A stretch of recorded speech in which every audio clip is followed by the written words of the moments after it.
Mirëmbrëma të dashur miq, mirë se erdhët në Familja 7, ne jemi në prag të një viti të ri, viti 2026.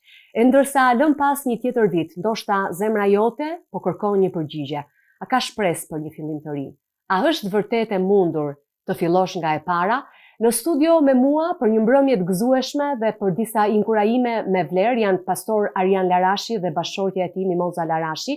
Pastor Arjani ka një përvojë të gjatë në shërbes, është autor i disa librave dhe njëkohësisht drejtore ekzekutivi Freedom in Christ Ministries Albania. Kënaqësi të jeni së bashku këtë mbrëmje. Faleminderit për ftesën. Faleminderit. Dhe gëzuar vitin e ri.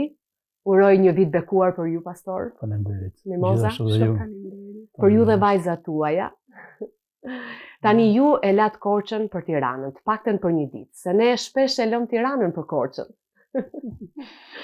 Po, në fakt është e vërtet. Edhe mua më duket tamam si një metaforë për arsye sepse ne erdhëm nga Korça e serenatës, e traditës, e muzikës, edhe erdhëm këtu në metropol. Do me thënë, gjithçka është e zhurmshme, me trafik. Dhe ju gëzoni kur vini në Tiranë, si gëzojmë ne kur vini në Korçë. Dhe çfarë bëhet? Ju vini atje na jepni një pjesë të asaj. Tuajës, ne ju japim një pjesë tonës. Kështu që jemi barazim këtë pjesë. Pastor, ti e viziton shpesh Tiranën? Po. Gati 2 herë në muaj edhe mund të vim. Kështu që ke një lidhje me Tiranën. Ne e rëndësishme është që Korça nuk na mërzitet asnjëherë. Dhe imagjinoj si bëhet Korça për festa, për natën e ndrimit viteve, një mrekulli. Po. Ka shumë turist. Po. Si ishte ky vit për ju dhe, ose më saktë, si do ta festoni natën e ndrimit viteve? Do të bëni diçka të veçantë? Si e keni planifikuar? Do t'jeni bashkë me vajzat? Ky vit ka qenë një vit shumë i frytshëm në fakt. Edhe në shërbes, edhe në çështjet familjare. Kemi qenë vërtet të kënaqur me prezencën e Zotit, me bekimet e Tij. Ne kemi pasur programe transform në Fondacionin ynë, Liria në Krishtin, apo Freedom in Christ Ministries Albania. Vjet ne kishim 20 drejtues, besimtar, të pjekur. Këtë vit kemi mbi 40. Dhe rreth 60 të themi drejtues që janë trajnuar. Ata kanë nesur drejt hapave të çlirimit shpirtëror, ata kanë kuptuar kush janë në Krishtin, identitetin që ata kanë Jezusin dhe kanë patur një transformim shumë të rënjësishëm, doja të thoja. Edhe për këtë jemi shumë të kënaqur. Po, një shërbes e frutshme këtë vit, Po. Dëgjojmë dëshmitë e tyre, dëshmi inkurajimi, dëshmi transformimi, dëshmi bekimi në të gjithë sferat e jetës së tyre. Po. Po në aspektin personal, Moza, si ka qenë ky vit? Nga ana familjare, ne kemi një gëzim sepse vajza jon u rrit. Edhe është në universitet, në vitin e parë të universitetit. E vogla, kurse vajza e madhe vazhdon të jetë në studime jashtë shtetit. Kështu që jemi pak kështu si beqarna. Tani po e shihoni ju, se i keni hequr ca përgjegjësi të mëdha. Sa bekim. Jemi 100% për Perëndin, për njerëzit, për të gjithë ata që kanë nevojë për shërbesën tonë. Pra ka qenë një vit relativisht i mirë dhe i bekuar. Dhe kështu urojmë të jetë edhe 2026 për familjen Larashi. Tani natën e ndrimit viteve, çfarë keni zakon? Do shkoni diku, do rrini në shtëpi? Ne në përgjithësi, do me thënë çdo vit pothuajse e kalojmë në familje. Jemi nga ata të traditës që të bëjmë gjelin e detit. Çfarë bëni në gjë të veçantë? Në gjelit? Po baklavan e kemi të gjithë në fakt, po. Edhe një traditë tjetër që kemi ne si shqiptar, unë mendoj që është një pastërti e gjithë shtëpisë. Duhet pastruar pra, një. Pra futesh me themel, Moza, punëve. Me themel, Kështu bëjnë gjitha nëna tona dhe neve. Po, edhe më kujtohet që vajza ime, sa po më tha para 2 ditësh, po i tregoja këtë traditë zonjës që ajo ri në shtëpi në Amerikë, edhe po thoshte që çfarë traditë keni ju? Po ja ne pastrojmë çdo gjë në shtëpi. Edhe po si ka mundësi, nuk e keni të pastër, po të pastër, por i futemi dhe sertare edhe një herë, që nuk e di pse e kemi këtë traditë, por e kemi gjithë si shqiptarë. Po, na ka mbetur. Na ka ngelur tamam. Ndër vite.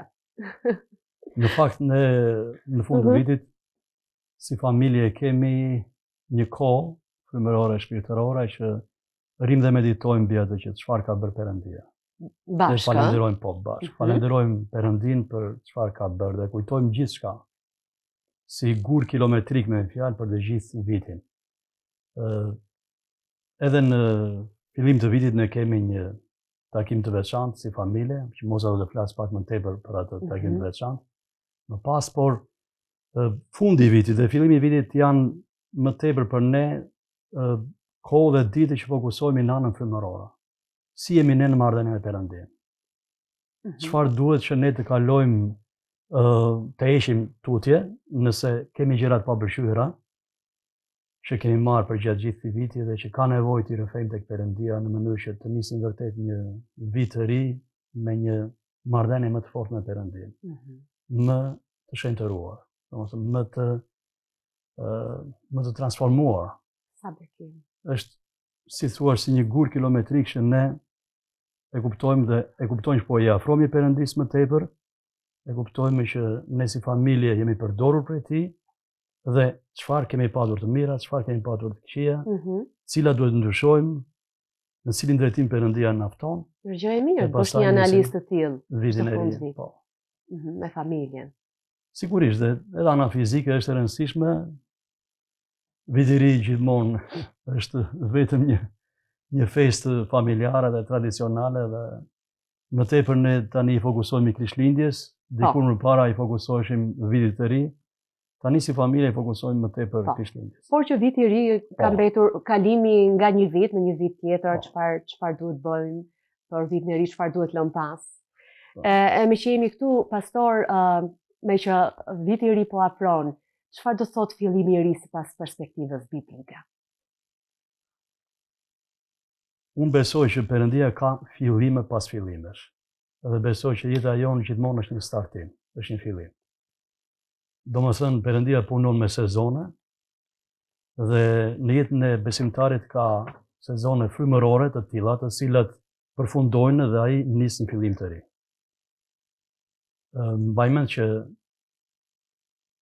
Perëndia gjithmonë në këtë mënyrë ka punuar. Në shërbesin time gjithmonë në këtë mënyrë ka punuar. Dhe ka qenë i tillë që ka thënë, haro të kaluarën, mos u fokuso tek e kaluara, fokuso tek e tashmja dhe tek e ardhmja. Pra, e ardhmja është një nismë e re, një fillim i ri dhe mund të jetë një surprizë shumë e fuqishme nga Perëndia që ai ka përgatitur për çdo besimtar, që ndonjëherë mendja jonë nuk na imagjinon. Ndonjëherë ne mendojmë sikur Perëndia do na përdor ashtu siç na ka përdorur deri tani, por Perëndia ka misteret e tij dhe ai kur nis një fillim ai e nis atë shumë më fuqishëm akoma dhe mund ta nis në stade më të larta. Që nëse vjen për shembull viti i ri 2026, shumë prej nesh mund të thonë çudi si ka qenë ky vit i tillë. Unë nga këtu, unë ngrita këtu. Dhe u përdora nga Perëndia në mënyrë të fuqishme. Pra, fillimi i ri është gjithmonë një nismë e re që Perëndia nis dhe me një prekje të veçantë të frymës së Perëndisë. Me një zbulim të veçantë që sjell Perëndia në jetën e besimtarit. Dhe çdo vit ka specifikën e vet. Dhe nga ana profetike, ata të cilët kanë dhunti profetike, e kuptojnë që Perëndia për çdo vit ka një specifik të veçantë. Si për jetën e besimtarit në mënyrë personale, ashtu për shërbesin e tij, por gjithashtu edhe për kombin, dhe për kishat. A është e mundur vërtet ja nisësh nga e para, pastor? Shumë persona duket se hyn nga vit në vit me barra, me zhgënjime, me plagë nga e kaluara. Plagë gjithsesi do të ketë. Edhe ne në shërbesin tonë këtë mësojmë Nela, edhe i trajnojmë besimtarë që të kuptojnë që vështirësitë në jetë janë gjithmonë pozitive. Çdo gjë bashkë vepron për mirë për atë që është thirrur nga Perëndia, thuhet tek fjala e Perëndisë në Romakët. Pra, Në qoftë se ne jemi persona që Perëndia na ka zgjedhur, na ka futur në mbretërinë e tij, patjetër që do të kalojmë përmes sfidave, përmes problemeve dhe unë besoj që dhe 2025 ka patur sfidat e veta për çdo besimtar. Dhe dua t'i inkurajoj të gjithë besimtarët në këtë fundviti që të kuptojnë që këto sfida dhe këto vështirësi që ata kanë kaluar, i kanë kaluar për arsye se Perëndia ka dashur në mënyrë që ata të kalojnë përmes këtyre problemeve dhe që të forsojnë akoma më tepër në një marrëdhënie më të ngushtë, më të thellë me Perëndin. Dhe për të kuptuar që Perëndia do t'i futë në një stad akoma më lart në shërbes, por gjithashtu në transformimin e tyre. Pra sfidat, problemet, vështirësitë janë pjesë e jetës së besimtarit dhe janë pozitive. Mimoza, si bashkëshorte dhe si shërbyese e Zotit, si e përjetoni ju shpresën e një fillimi të ri, konkretisht në jetën familjare? Arjani e kapi pak, në fakt, ne si familje e kemi pothuajse me vite që kërkojmë fytyrën e Zotit për një fillim të ri. Ashtu si që themi viti ri, 1 janar, kështu që kërkojmë Zotin edhe Perëndia të bëjë diçka për jetën tonë. I kemi mësuar dhe fëmijët edhe vajzat që të dëgjojnë zërin e Zotit. Kemi kohë kur lutemi, adhurojmë Perëndin dhe themi çfarë do të na flas Perëndia. Marrim Biblën dhe shikojmë çfarë ka Perëndia për ne këtë vit. Ka diçka që do të na tërheq pak veshin, ka diçka që do të flasë se ku do shkoj, për shembull për vajzat vjet, ku do shkonte në shkollë, çfarë shkolle do të shkonte. Dhe Perëndia na tha. Pra, marrim vizionin që ka Zoti për familjen tonë. Por jo vetëm për familjen, por edhe për shërbesën që ne bëjmë. Dhe me të vërtetë jemi të kënaqur, ku mund të them që rreth 90% të atyre që ne marrim nga Zoti dalin. Sepse i kemi edhe të dokumentuara. Se ne duam që të mos na tërhiqet veshi, duam vetëm gjërat mira. Të marrim. Po është e çuditshme se vit për vit Perëndia derdh hir mbi hir. Edhe unë mbaj mend të gjitha ato shënime që kemi mbajtur, që çfarë ka folur për mua, për Mozën, për vajzat Perëndia, për vitin, në cilat drejtime do të na fut, ku do të na përdor, si do të shërbejmë ne.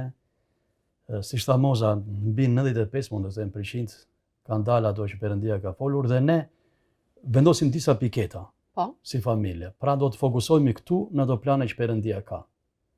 Dhe nuk lëvizim jashtë planeve të Perëndisë për atë vit. Pra qëndrojmë aty ku Perëndia ka treguar vizionin e vet dhe planin e vet. Sigurisht gjatë vitit. Edhe pastaj bëjmë pikat e lutjes për vitin. Pra e nisni me këto pika apo edhe për gjatë gjithë vitit lutem? Për gjatë gjithë vitit lutemi pothuajse çdo ditë me ato që na ka vendosur Perëndia. Që ka zbuluar Perëndia për familjen, për gjithsecilin prej nesh. Dhe ne nuk bëjmë plane njerëzore, në kuptimin që unë do të bëj këtë në fillim të vitit, vetë personalisht. Ne bëjmë atë që Perëndia ka. Pra kuptojmë mendjen e Perëndisë, ai na i zbulon dhe ne ndjekim atë sipas asaj që ka zbuluar për ne. Shumë shembull i mirë, mbani dhe shënime pastor për gjitha këto pika. Po, domethënë çdo vit e kemi në blog gjithçka që ka folur Perëndia. Sa bekim. Pastor, si mund ta ruajmë shpresën gjallë në mënyrë të njëtrajtshme, jo vetëm në janar kur fillon viti, por për gjatë gjithë vitit? Disa hapa praktik. Unë mendoj që shpresa jonë është Krishti, Jezusi. Në qoftë se ne kemi Jezusin, ne kemi shpresë, kemi gëzim, kemi çdo fryt të frymës së shenjtë. Në natyrën tonë njerëzore, në natyrën mishore, ne e kemi mendjen në anën fizike. Pra ne mendojmë për anën fizike të jetës.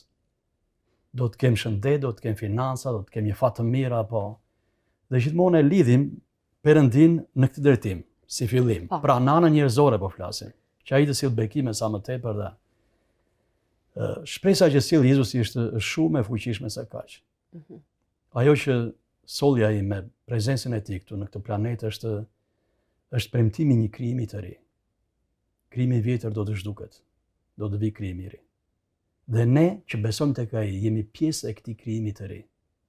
Pra ke hyrë në prekje, ke hyrë në marrëdhënie me të. Dhe nuk ka paqe dhe më shpresë sa kjo. Pra kur ne kemi hyrë në këtë shpresë kaq të madhe që jemi pjesë e Jeruzalemit të ri, e qiellit të ri, e tokës së re që Perëndia ka përgatitur për ne, për kishën e tij, dhe ndërkohë ne kemi një mision të gjithë së bashku dhe një shërbes të gjithë së bashku që këtë lajm të mirë t'ia përçojmë të gjithë njerëzve, lajmin e pendimit për mëkatet dhe të besimit tek Jezu Krishti, që kushdo që beson tek ai merr pushtetin të quhet bir apo bi Perëndie. Atyre që besuan në emrin e tij. Dhe në qoftë se ne kemi Krishtin, ne kemi gjithçka. Amen. Ne kemi frytet e frymës së shenjtë, paqen, gëzimin, ne kemi jetën e përjetshme, që është tani jemi ulur në vendin qiellore me Krishtin Jezus. Ne kemi bekime shëndetësore, ne kemi bekime financiare gjithashtu, sepse janë pjesë e beslidhjes që Perëndia ka nënshkruar përmes Jezu Krishtit. Pra shpëtimi nuk është shpëtimi i shpirtit që i frymës, që është kryesorja, që njeriu bëhet një krijesë e re, por gjithashtu shpëtimi përmban edhe bekimet e tjera që janë pjesë e saj. Në qoftë se ju kërkoni së pari mbretërinë e Perëndisë dhe drejtsinë e tij, gjithçka do t'ju shtohet.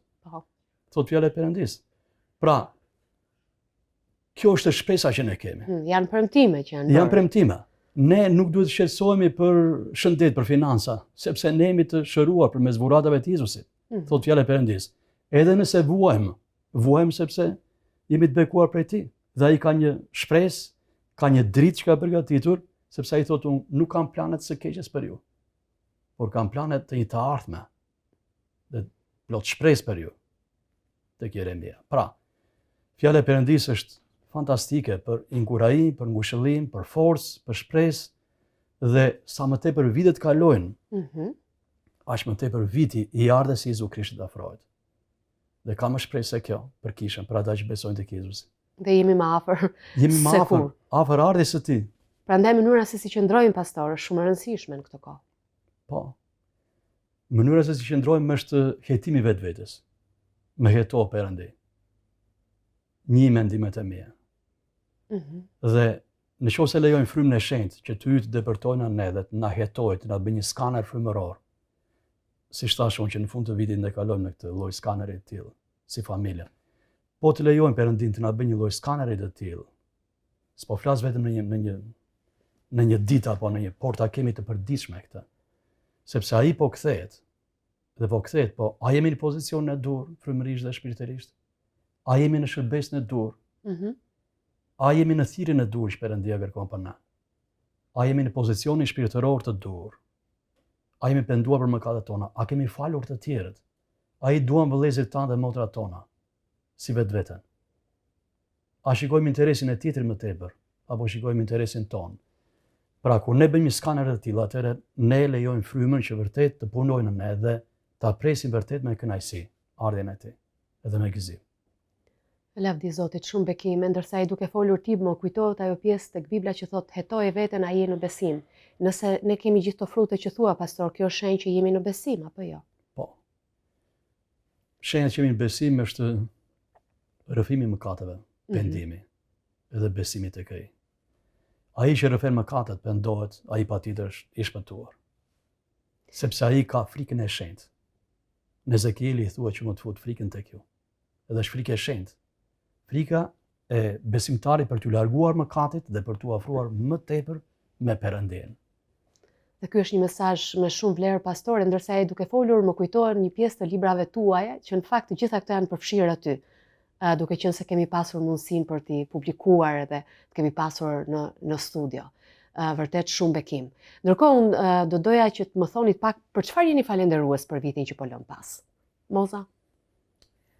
Po, mama gjithmonë për familjen.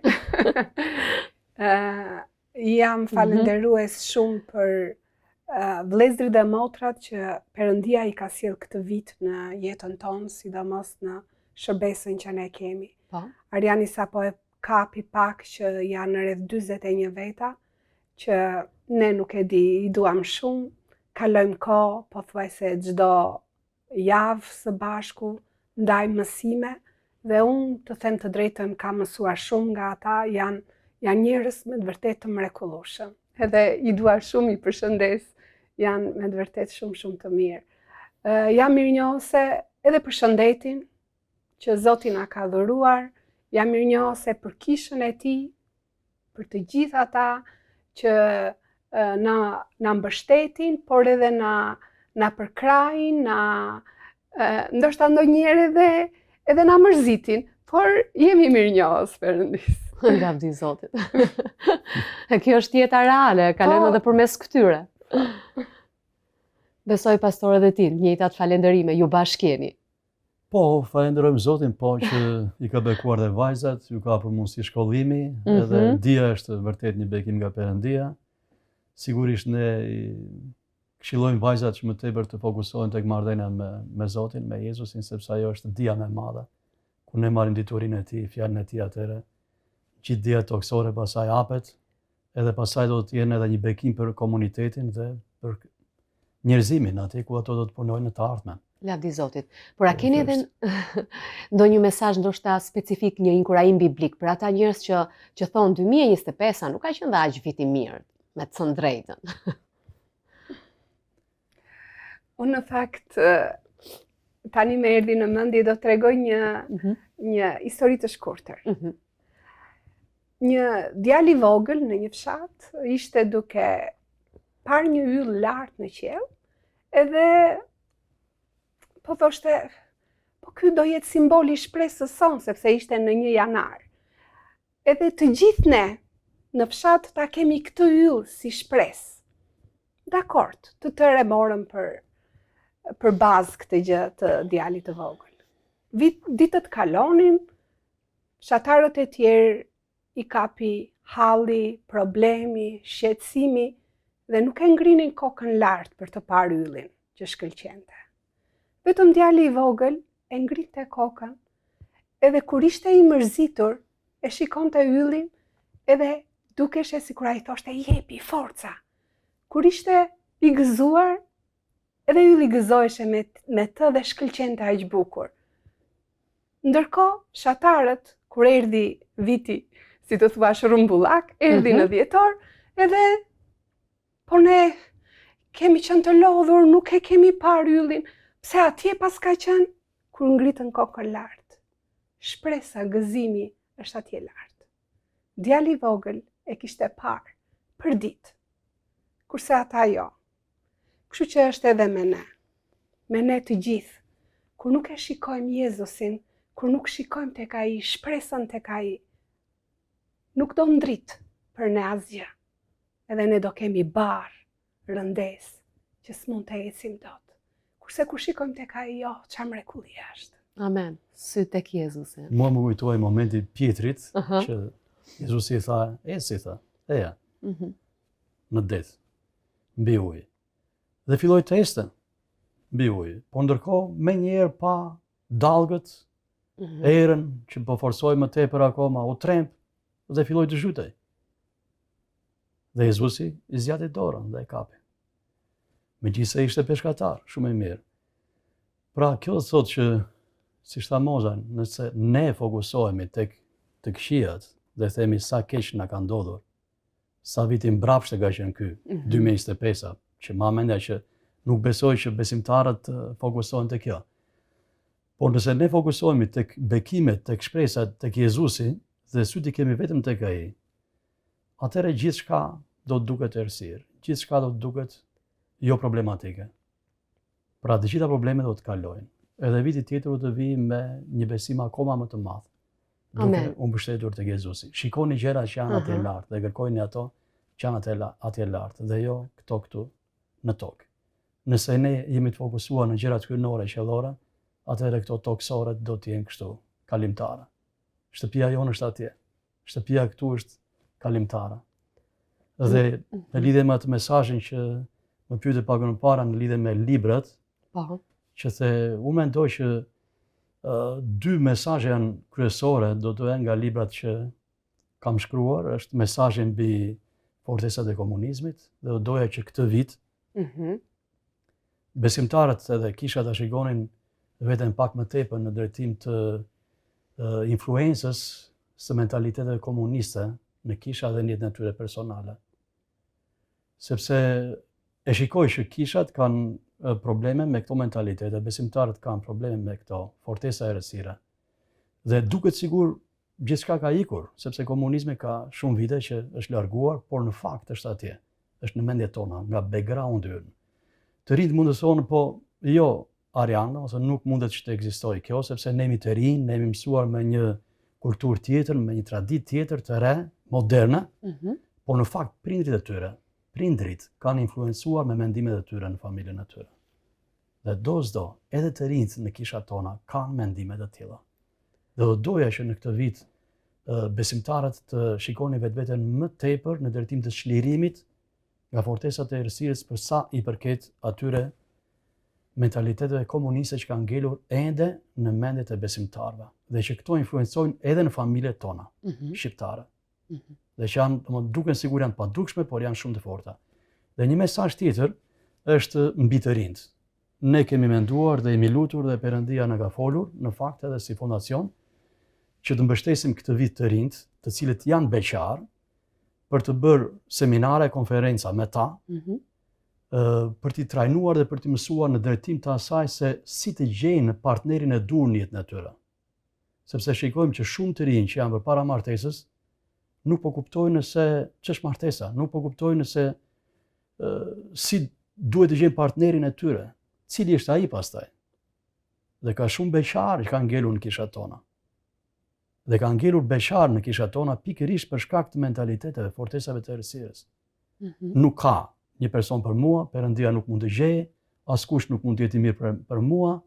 Unë tani tash më moshova, po kaloj vitet, Perëndia më ka harruar, më ka braktisur, pra ka shumë të rinj sot në kohën e sotme, që janë mbi 25 vjet, 30 vjet, edhe më tepër, që duan të kalojnë në fazën e martesës dhe Perëndia mund të ketë përgatitur martesën për bekimin e tyre, edhe ata nuk po dinë dhe nuk po kuptojnë se si ty në këtë fazë, se si të gjejnë personin e dur. Dhe ne kemi menduar që të bëjmë seminare për këtë vit, dhe kjo është ajo që unë shikoj në kisha shqiptare, të rinj të brezin e ri, sepse ka nevojë për të patur familje të shëndetshme dhe për të themeluar familje të shëndetshme në kishat tona, dhe kur s'ka martesa atëre patjetër që s'ka dhe familje. Dhe gjithashtu dhe këto mentalitete që duhet të heqin. Po, ka ardhur koha t'i thyejmë këto. Po dhe të njihen, sepse me shumë kisha që do t'jenë së bashku, mund të njohin njëri tjetrin pastaj. Se ata i duket vetja sikur vetëm ata dhe në kishën e tyre, vetëm kaq s'ka të tjerë. Vërtet. Ka besimtar në kisha tjetër, po jo ata kanë një janë pak larg ose s'kemi një marrëdhënie me ta, po pse mos bëjmë vizita, pse mos këtë komunikime. Që duhet të thyejmë disa mentalitete. Po, të thyen ato barirat e kishës time ose mentaliteti që po tani ne këtu me njëri tjetrin duhet të gjejmë dikë këtu. Po mund të jetë dikush që është në kisha tjetër, që mund të jetë partneri për një besimtare ose për një besimtar dhe që duhet t'i thyen të dalin nga korniza e kishës lokale. Duhet të thoja, sepse kisha është universale. Dhe këta e shoh që është shumë e nevojshme në kishat tona në Shqipëri. Shumë bekim, pastor. Në fakt, ne në studio kemi pasur mundësinë që të komentojmë rreth librave të tu dhe kushdo që ka interes për këtë mund t'i gjejë në rrjetin social, YouTube, kanë qenë tema vërtet me vlerë, kanë pasur shumë audiencë. Ndërkohë, në mendje kam ato çfarë Moza po thoshte, ne mbajmë syt lart tek Jezusi. Ashtu siç një pasazh biblik që më kujtohet tani është që Jezusi pa përgëzimin për te kryqit. Dhe kjo duhet na shoqëroj për 2026 dhe në vazhdim. A do të kishit nga një mesazh, një urim për vitin e ri për familjet shqiptare? Unë bekoj prindrit që sakrifikojnë, fëmijët që ëndërrojnë, edhe bekoj gjithë ato zemra që duan dashuri dhe harmoni. Unë uroj familjet shqiptare të kalojnë nga faza e lodhjes, e urrejtjes, e ndasive, e përçarjeve në familje, në fazën e faljes, edhe në fazën për të parë këtë vit 2026, një vit shërimi shpirtëror, transformimi dhe nëse do të ndodhë kështu me ju, në familjet tuaja, po ju them që 2026 do të jetë një vit shumë i bekuar për jetën tuaj. Falni ata të cilët ju kanë lënduar. Perëndia dëshiron të formojnë ura komunikimi dhe bashkëpunimi. Dhe shoh që familje shqiptare janë pikërisht të përçara në kjo gjë. Prandaj uroj unitet, bashkim, shërim shpirtëror dhe bekim, lumturi, paqe, gëzim dhe mirëqenie në jetën tuaja. Amen, pastor, dhe unë besoj që 2026 do të jetë një vit i shërimit shpirtëror, emocional, fizik dhe bekim të kisha. Jeni një familje e bekuar dhe shembull. Faleminderit për inkurajimin që na dhat. Unë e mora mesazhin tim për 2026-ën. Gëzuar dhe bekimen, familjen tuaj edhe për vajzat tuaja më të mirë uroj nga zemra. Gëzuar edhe ju, edhe bekimin. Shumë faleminderit, gëzuar. E ndërsa po afrohemi viti 2026, le të kujtojmë se shpresa nuk është një ndjenjë kalimtare, por një premtim i gjallë që vjen nga Zoti. Një fillim i ri nuk varet nga ajo që kemi qenë, nga ai që na thret përpara. Dhe ju miq, ju urojmë shpresë, paqe dhe një fillim të ri të bekuar. Gëzuar 2026, ne do të rikthehemi pas pak në studio me një tjetër çift të ftuarish.